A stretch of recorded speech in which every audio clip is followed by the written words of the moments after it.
गुरुवे नमः शिवाय।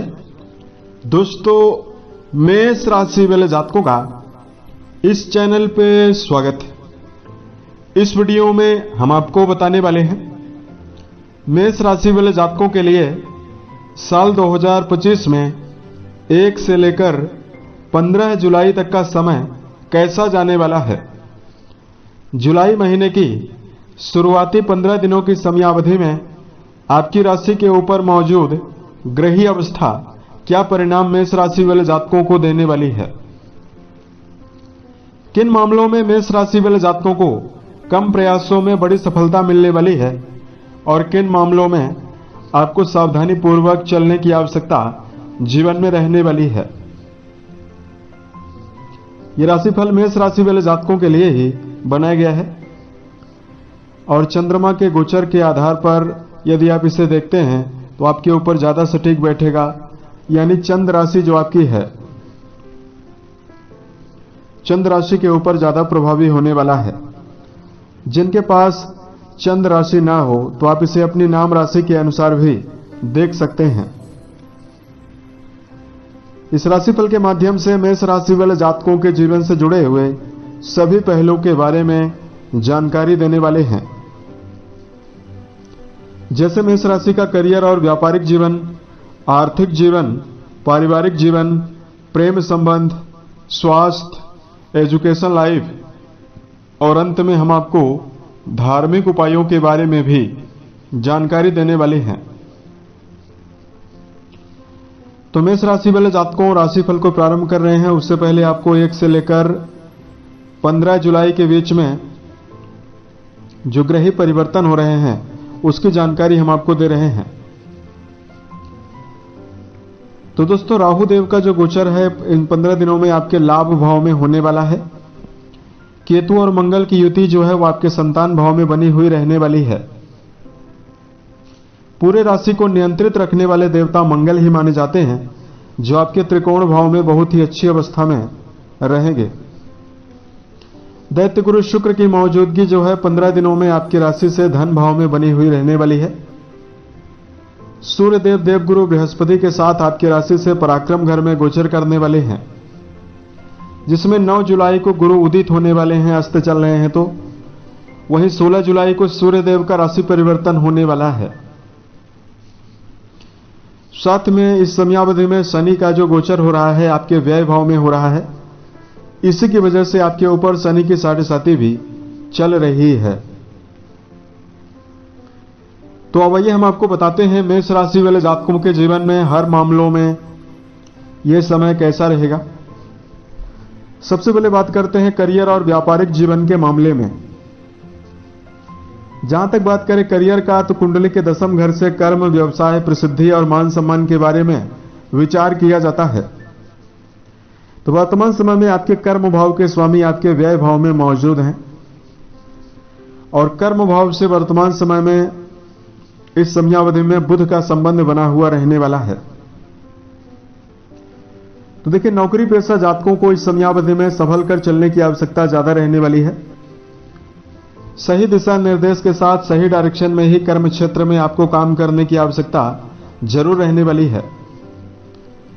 लेकिन व्यापारिक जीवन में जुड़े हुए जातकों के लिए समय बेहतर रहने वाला है।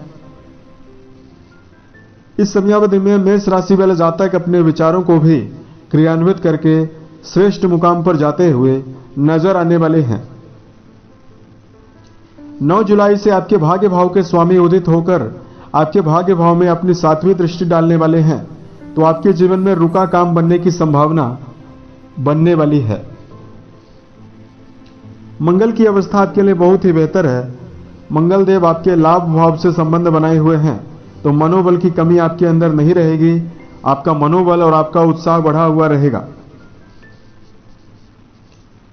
बात करते हैं मेष राशि वाले जातकों के जीवन में धन के मामले में क्या संभावना दिखाई दे रही है। तो देखिए, मेष राशि वाले जातकों के धन भाव के स्वामी शुक्र देव माने जाते हैं, जिनका गोचर जो है वो धन भाव में ही होने वाला है।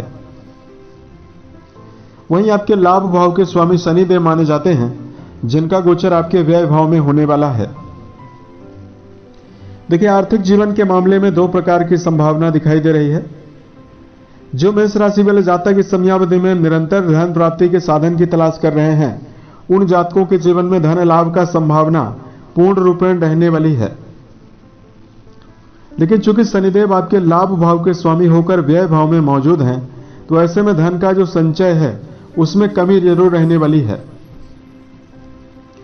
बहुत सारे जातकों के जीवन में शनिदेव की साढ़े साती की वजह से आमदनी की कमी लगातार बनी हुई है, क्योंकि आमदनी वाले भाव के स्वामी शनि ही माने जाते हैं, जो वर्तमान में आपकी राशि के लिए उतना बेहतर अवस्था में नहीं है जितना होना चाहिए।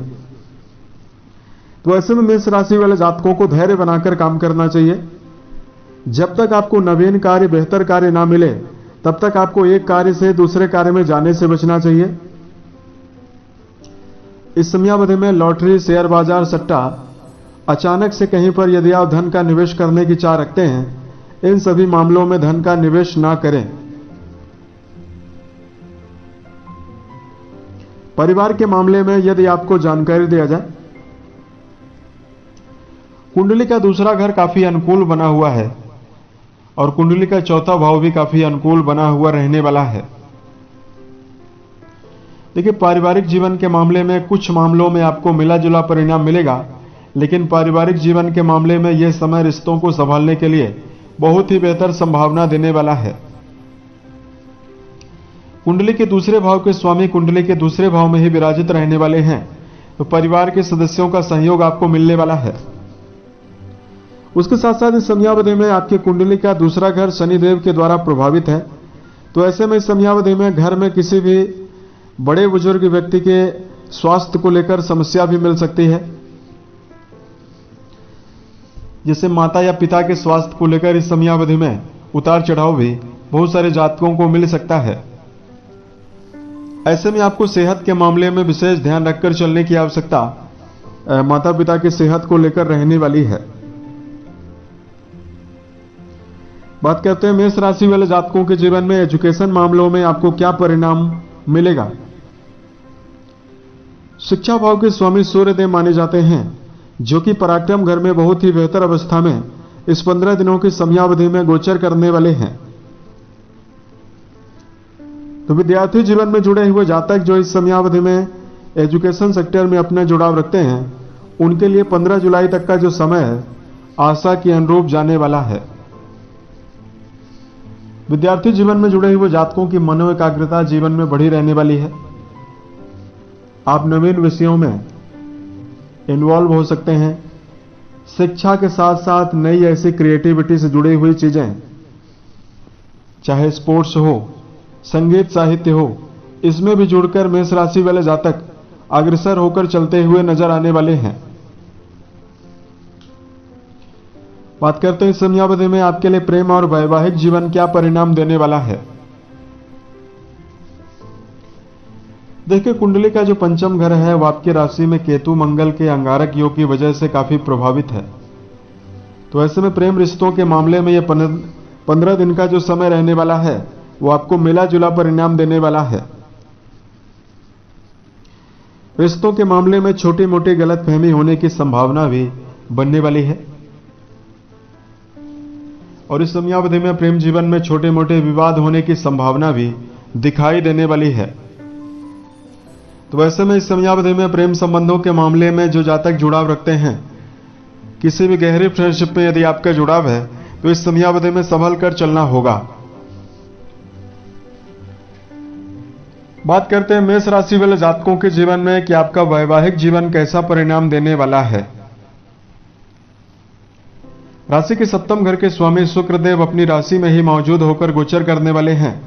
तो ऐसे में वैवाहिक जीवन साथी का भरपूर सहयोग आने वाले 15 दिनों तक आपको मिलने वाला है।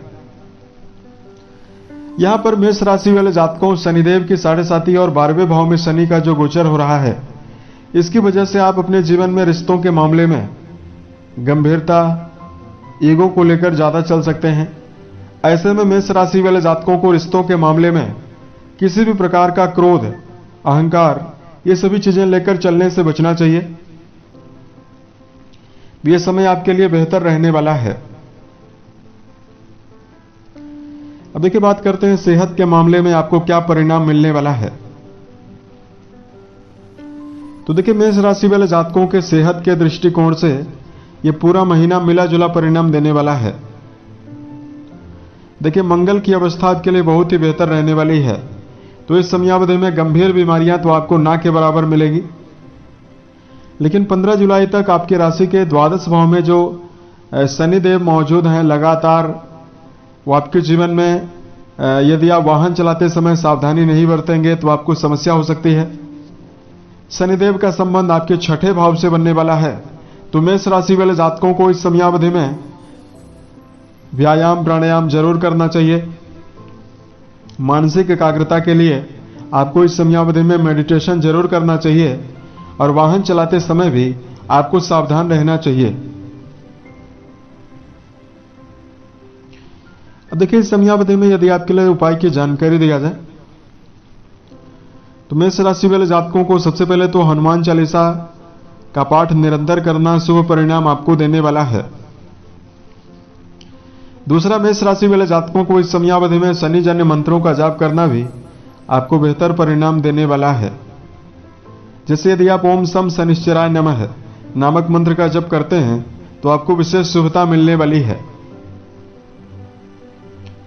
उम्मीद है यह जानकारी मेष राशि वाले जातकों को बेहतर लगी।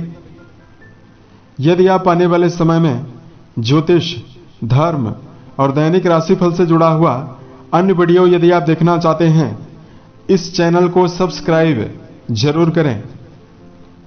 ओम नमः शिवाय।